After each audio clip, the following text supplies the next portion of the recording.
आज मैं आपके साथ शेयर करूंगी बिहार की खास और ट्रेडिशनल दूध मावा पीठा की रेसिपी। ये खास करके ठंड के महीने में यानी खास करके पूस के महीने में बनाए जाते हैं। बिहार की तरफ ये बहुत ही ज्यादा फेमस होती है। हर ठंड के मौसम में पूस के महीने में खास करके बनाई जाती है।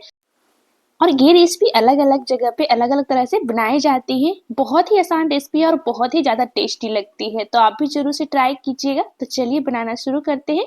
उससे पहले हर हर महादेव आपका बहुत-बहुत स्वागत है सुधा रानी की रसोई में। अगर आज की रेसिपी आपको अच्छी लगे तो प्लीज़ एक लाइक ज़रूर कीजिएगा। अब सबसे पहले यहाँ पे हम कढ़ाई लेंगे, उसमें हम 1.5 लीटर दूध ऐड करेंगे। आप जितना बनाना चाहते हैं उस हिसाब से दूध की क्वांटिटी कम ज़्यादा कर सकते हैं। तो यहाँ पे हो सके तो दूध फुल क्रीम वाला लीजिएगा, नहीं है तो फिर इसकी क्वांटिटी आप आधा या तो पौना कर सकते हैं। इस तरह से ये दूध गाढ़ी हो जाएगी। तो अभी हम दूध को गर्म होने देते हैं अच्छे से और इसकी क्वांटिटी हम थोड़ा कम करेंगे। तो दूध को हम अभी साइड में रखते हैं और चलते हैं नेक्स्ट प्रोसेस में। अब यहाँ पे हम पीठे के लिए आटा तैयार कर लेते हैं। तो हम जितना पानी उतना ही आटा लेंगे। तो हम यहाँ पे 1.5 कप पानी लिए हैं और उतना ही हम आटे का इस्तेमाल करेंगे। अब साथ ही में हम ऐड कर देते हैं 1 टेबलस्पून घी। अब पानी में अच्छी से उबाल आने देंगे, उसके बाद इसमें आटा ऐड कर देंगे और ध्यान रखना जितना हमने पानी लिए थे उतना ही आटा लेंगे। अब आटे को ऐड करने के बाद फ्लेम को हम लो कर देंगे और लो फ्लेम पे भी अच्छे से पानी में से मिक्स करेंगे जब तक कि अच्छे से डो फॉर्म में ना आ जाए। अगर आपको ड्राई लगे तो आप बाद में पानी का इस्तेमाल कर सकते हैं 1-2 चम्मच। वो भी गर्म पानी का इस्तेमाल करना है। तो चलिए यहाँ पे हमने आटे को अच्छे से मिक्स कर लिए हैं।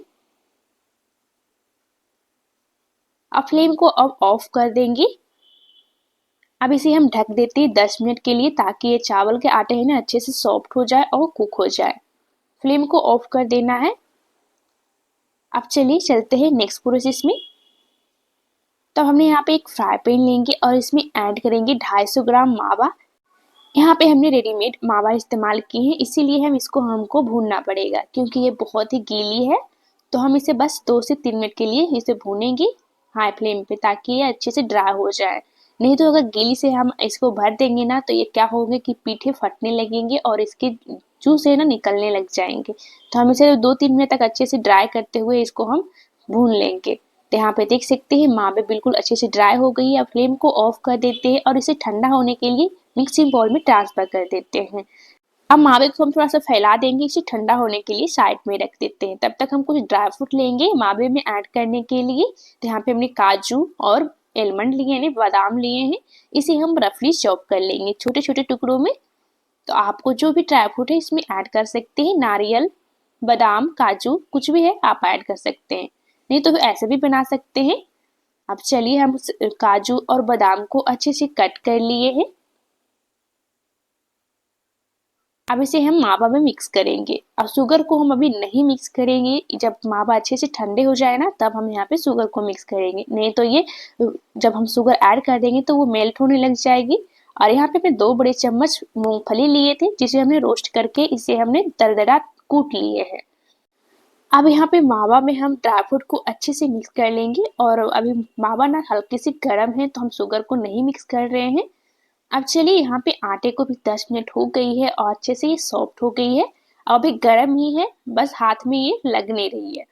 अब आटे को अच्छे से हाथों से मसलते हुए लगभग हम 5 से 6 मिनट तक इसे अच्छे से गूंथेंगे ताकि ये सॉफ्ट सा चिकना सा डो बन करके तैयार हो जाए। तभी है नो जो पीठे फटेंगे नहीं। तो यहाँ पे आटे बिल्कुल अच्छे से मसलते हुए इसको तैयार करना है। अगर थोड़ा सा भी बहुत रहेंगी ना तो ये पीठे फटने लग जाते हैं जब हम बनाएंगे इसे। तो इसलिए आटे को बहुत ही अच्छे से बनाना है। अगर ड्राई लग रही है तो आप 2-3 चम्मच गर्म पानी इसमें ऐड कर सकते हैं। तो चलिए यहाँ पे आटे बिल्कुल तैयार हो गई है, देख सकते हैं एकदम सॉफ्ट है और चिकना है। अब चलिए इसका हम पीठे बना करके तैयार कर लेते हैं। तो सबसे पहले यहाँ पे हमने शुगर नहीं ऐड किए थे मावे में, तो यहाँ पे हम शुगर ऐड कर रहे हैं। आप अपने मीठे अनुसार शुगर को इसमें ऐड कर सकते हैं। अब चलिए शुगर को हम अच्छे से पहले मावे में मिक्स कर देते हैं। तो चलिए स्टफिंग भी बिल्कुल तैयार हो गई है और देख सकते हैं भूनने के बाद मावा कितनी ड्राई हो गई है। अब चलिए भरने के लिए तैयार है। तो अब हम थोड़ा सा आटे का डो लेंगे और इसका हम बॉल तैयार कर लेंगे। अब चलिए इसका हम कटोरियाँ तैयार कर लेते हैं। जिस तरह से आप आलू के पराठे बनाते हैं ना, उस तरह से आप कटोरियाँ बना लें। अब इसमें मावे को फिल कर देंगे और पूरा फुल नहीं भरना है। इस मावे की क्वांटिटी थोड़ा कम रखना है, नहीं तो अगर ज़्यादा इसमें भर देंगे ना तो है ना मावे निकलने लग जाएंगे और बनाते टाइम में पीठे फटने लग जाएंगे। इसलिए मावे की क्वांटिटी, फिलिंग्स की क्वांटिटी कम रखना है और उसे अच्छे से घुमाते हुए, अच्छे से लॉक करते हुए इसे अच्छे से बंद कर देना है ताकि मावा अच्छे से निकले नहीं। तो हमने एक पीठा बना लिए हैं। अब चलिए दूसरा भी बनाकर तैयार कर लेते हैं बिल्कुल इसी तरह से। बस फीलिंग है ना थोड़ा कम रखना है, ज़्यादा इसको फोल्ड नहीं करना है। तभी है ना जब अच्छे से ये फील होंगे और ये दूध में जाने के बाद फटेंगे नहीं। और इस तरह से घुमाते हुए हाथों से अच्छे से लॉक कर लेना है और स्टफिंग को अंदर के साइड दबाते हुए। तो चलिए ऊपर के साइड हम इसे मोड़ देते हैं और इसे अच्छे से लॉक कर देते हैं। तो चलिए ये पीठा बनकर तैयार हो गई है। तो इसी तरह से हमने सारे पीठे बनाकर तैयार कर लिए हैं। हमने नींबू साइज के पीठे बनाए हैं, तभी ये दूध में अच्छे से कुक होगी। और यहाँ पे देख सकते हैं दूध भी बहुत ही अच्छे से गर्म हो गई है और दूध की क्वांटिटी है ना वो अच्छे से कम हो गई है, यानी 3/4 हो गई है। अब वापस से हम दूध को अच्छे से मिक्स कर देते हैं और यहाँ पे दूध में बहुत ही अच्छी उबाल आ गई है। अब चलिए हम पीठे को धीरे धीरे करके ऐड करेंगे, आराम आराम से ऐड करना है ताकि पीठे फटे नहीं। अब ये ध्यान रखना है फ्लेम को बिल्कुल हाई रखना है पूरे टाइम के लिए। और जब पीठे आप ऐड कर दे तो उसे 3 मिनट तक टच नहीं करना है, 3 से 4 मिनट तक। जब 3 से 4 मिनट हो जाए उसके बाद ही इसे टच करना है। अगर बीच में से टच करेंगे ना तो ये फटने लग जाएंगे और वो बहुत ही नरम हो जाते हैं। तो इससे ना कलछी जब लगेंगे तो ये फटने लग जाएंगे। इस बातों को आपको खास ध्यान रखना है। तो चलिए यहाँ पर 3 से 4 मिनट हो गई है। तो अब जो साइड में दूध हो गए मतलब लग गए हैं ना, उसको हम पहले हल्के हल्के छुड़ा लेते हैं। अब चलिए हम हल्के हल्के से हम कलछी की हेल्प से इसे हिलाएंगे, बिल्कुल हल्के हल्के हाथों से, नहीं तो क्या होगा ना कि पीठे फट जाएंगे, इतनी नरम हो जाती है पकने के बाद। तो यहाँ पे हम बिल्कुल नरम वाले कलछी से हम इसे कलट रहे हैं। फिर भी एक पीठे इसमें फट गए थे, तो इससे कोई दिक्कत नहीं है, गाँठ फट जाते हैं। अगर अच्छे से बनाएंगे तो एक भी नहीं फटते हैं।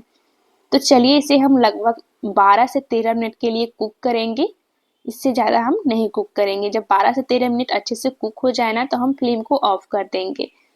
तो अब चलिए हम इसमें ऐड कर देते हैं शुगर, ताकि है ना दूध भी हल्का सा मीठा हो जाए। आप जितना मीठा खाना पसंद करते हैं उस हिसाब से आप इसमें शुगर कम ज़्यादा कर सकते हैं। तो हम चम्मच से बोले तो यहाँ पे हमने 4 चम्मच शुगर ऐड किए हैं दूध में।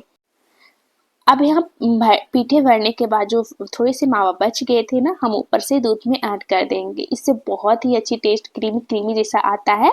अब चलिए यहाँ पे हम केसर के पानी ऐड कर देते हैं। तो हमने केसर को पहले ही भिगो करके रख दिए हैं।